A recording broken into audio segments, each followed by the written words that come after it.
Hello everyone. आज हम लोग डाइजेस्टिव सिस्टम के बारे में पढ़ेंगे। पाचन तंत्र। आज हम लोग पाचन तंत्र का पाचन करेंगे। तो सबसे पहले हम लोग जानेंगे कि पाचन होता कहाँ है। देखिए यहाँ पे पाचन जो है मनुष्य के शरीर के अंदर होता है। जब पाचन मनुष्य के शरीर के अंदर होता है तो उसे होलोजोइक कहते हैं। होलोजोइक कहते हैं। अगला क्वेश्चन ये आता है कि मृतोपजीवी किसे कहते हैं। सैप्रोफाइट्स। सैप्रोफाइट्स मतलब वे जीव जंतु जो मृत पदार्थों पर निर्भर रहते हैं। मतलब जो मृत पदार्थों पर उनके ऊपर निर्भर रहते हैं उसे मृतोपजीवी या सैप्रोफाइट्स कहते हैं। इसका एक उदाहरण है कवक। कवक जो है एक अपघटक है। अपघटक कवक जो है अपघटक है। इसका पाचन शरीर के बाहर होता है। ये हमें याद रखना है कि इसका पाचन शरीर के बाहर होता है। इसका एक और उदाहरण है, जैसे हम ब्रेड को देख लें। ये एक ब्रेड है, इसके ऊपर जो है कवक लग जाता है। जब कवक लग जाता है तो ब्रेड धीरे धीरे गायब होने लगता है। तो इसे ही मृतोपजीवी कहते हैं।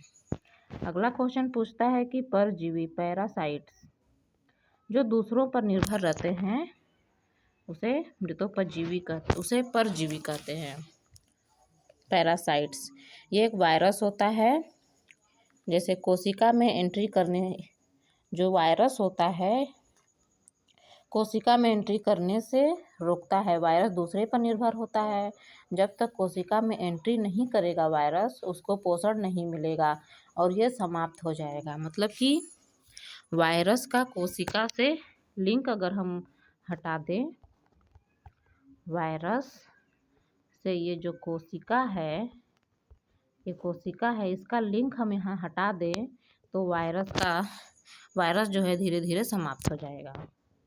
इसके बाद हम पढ़ेंगे सहजीवी सिम्बायोसिस।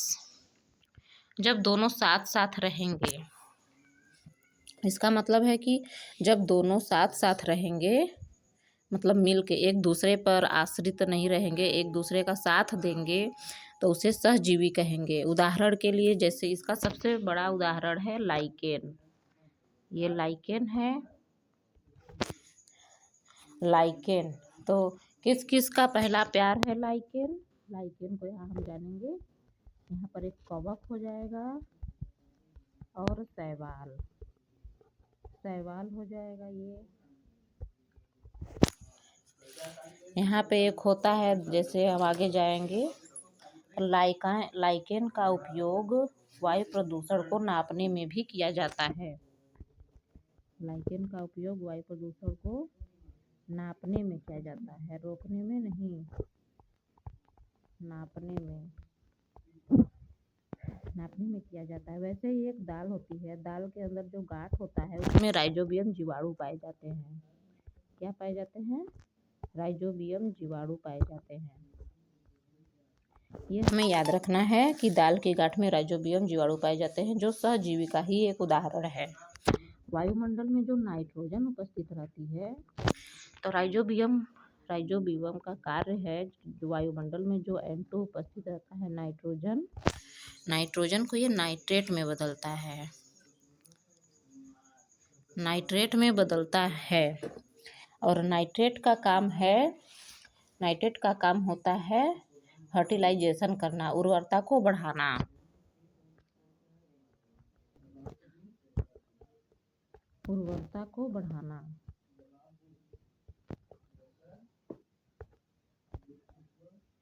नाइट्रेट का अब हम पढ़ेंगे पाचन तंत्र होता क्या है। तो पाचन तंत्र सबसे पहले माउथ से स्टार्ट होता है। माउथ में क्या क्या चीज़ें होती हैं? टीथ होता है, टंग होता है, सलाइवा होती है। तो इसमें सबसे पहले हम टीथ के बारे में पढ़ेंगे। दांत।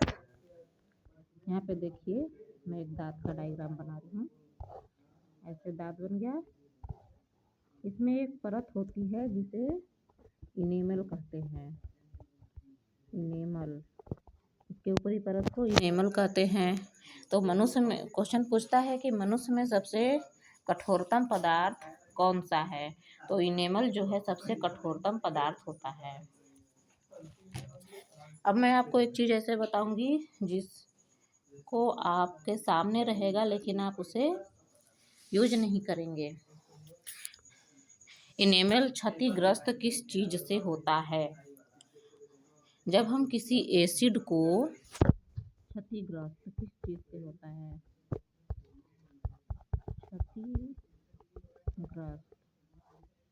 क्षतिग्रस्त किस चीज़ से होता है? जब हमारे दांत के संपर्क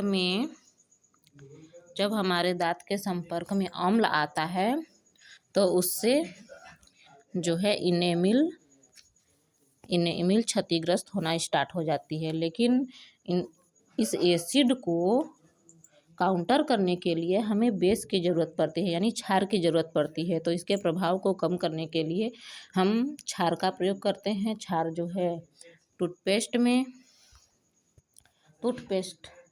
में होता है। देखिए जैसे ये दांत है, ये मुंह के एक पार्ट का ये पूरा दांत है। इसको हम लोग जब पढ़ेंगे तो इसको बीच से अलग कर देंगे। तो ऐसे हो गया 4 पार्ट, एक पार्ट ये, एक पार्ट ये, एक और पार्ट होगा, एक और पार्ट होगा, 4 पार्ट हो गया। लेकिन इसके एक पार्ट में 8 दांत होते हैं और इसके दूसरे पार्ट में भी 8 दांत होते हैं। वैसे करके कुल 32 दांत हो गए। 32 दांत हो गए। तो इसका फार्मूला यहाँ पे जो है मैं आपको समझाऊंगी आगे, लेकिन इसका सबसे पहले बीच से जो यहाँ पे स्टार्ट हुआ है दांत, यहाँ से हमने अलग किया था इसे हमने अलग किया था यहाँ से। तो सबसे पहला दांत ये है, दूसरा ये है, तीसरा ये है, चौथा ये है। तो यहाँ पे हम लोग सबसे पहले दांत के बारे में जानेंगे। पहला दांत है इंसीजर। इंसीजर का काम है काटने का। और इंसीजर दांतों की संख्या जो होती है 2 होती है। कैनाइन चबाने का कार्य करता है। इस दांत की संख्या 1 होती है। प्रीमोलर जो है कैनाइन जो है यहाँ पे चीरने का काम करता है। और ये दांतों की संख्या 1 होती है। इंसीजर जो है काटने का काम करता है और इनकी संख्या 2 होती है दांतों की। प्रीमोलर चबाने का काम करता है और इनकी संख्या 2 होती है दांतों की। मोलर ये भी चबाने का काम करता है, इनकी संख्या 3 होती है। इसका जो लास्ट वाला दांत होता है, जैसे मोलर का 1, 2, 3 दांत हुआ, तो इसका जो ये लास्ट वाला दांत होता है इसको विजडम टीथ कहते हैं। कुछ लोग इसे बुद्धि का दांत भी कहते हैं। तो अब आप लोग पूछेंगे कि बच्चों में ये बुद्धि का दांत होता है कि नहीं? तो बच्चों में बुद्धि का दांत नहीं होता है। सबसे पहले मैं आपको ये फार्मूला समझा दूं कि यहाँ पे देखिए 2 1 3 3 2 5 5 3 8 8 ऊपर हो गया, 8 नीचे हो गया, कितना हो गया 16 16 × 2 = 32। 32 दांत हो गए। वैसे ही यहाँ पे बच्चों के भी फार्मूला हैं, बच्चों के दांत के फार्मूला, इसे भी मैं आपको समझा दूंगी। यदि आपको वीडियो पसंद आए तो सब्सक्राइब ज़रूर करें और लाइक और शेयर भी कर दें ताकि आपको अगला वीडियो मिलता रहे। यहाँ पे हमें बच्चों के दांत के बारे में पढ़ना है। अब तो बच्चों के दूध के कुल दांत 20 होते हैं। बच्चों में कौन से दांत नहीं होते हैं? तो बच्चों में प्री मोलर दांत नहीं होते हैं और मोलर दांतों की संख्या केवल 2 होती है। मोलर दांतों की संख्या 2 होती है। मोलर मोलर दांतों की संख्या 2 होती है और प्रीमोलर दांत होते नहीं हैं। इसके बाद हम सलाइवा के बारे में पढ़ेंगे। लार ग्रंथियां हमारे मुख के अंदर होती हैं। लार को निकालने के लिए लार ग्रंथियां होती हैं। जैसे ही कोई चीज़ हमारे सामने आती है उससे पहले ही लार ग्रंथियां एक्टिव हो जाती हैं और उसके अंदर माहौल बनाने लगती हैं। मुंह में कुछ भी जाएगा, ये लार सीधे उनको लपेट लेगी और उसमें जितने भी जीवाणु होंगे उसे समाप्त कर देंगी। यहाँ पर देखिए, जीवाणु का सलाइवा जो है जीवाणु का भक्षण करता है, यानी उसे समाप्त कर देता है जीवाणु को। इसीलिए खाना को खूब चबा चबा के खाना चाहिए। फिर यहाँ पे सलाइवा में कौन सा एंजाइम है जो जीवाणु को मारता है, तो ये है टाइलिन एंजाइम जो जीवाणु को मारता है। टाइलिन एंजाइम है जो जीवाणु को मार देता है। तो दोस्तों, तो हम लोगों ने यहाँ पे क्या क्या पढ़ा? हमने यहाँ पे पढ़ा मृतोपजीवी जो मृत पदार्थों पर निर्भर होती है। इसका एग्जाम्पल हमने बताया था कवक, और परजीवी के बारे में पढ़ा था जो दूसरे पर निर्भर है। और इसमें वायरस का लिंक कोशिका से हटा दे तो वायरस जो है समाप्त हो जाती है। और सहजीवी में हमने आपको सबसे बड़ा उदाहरण बताया था लाइकेन का।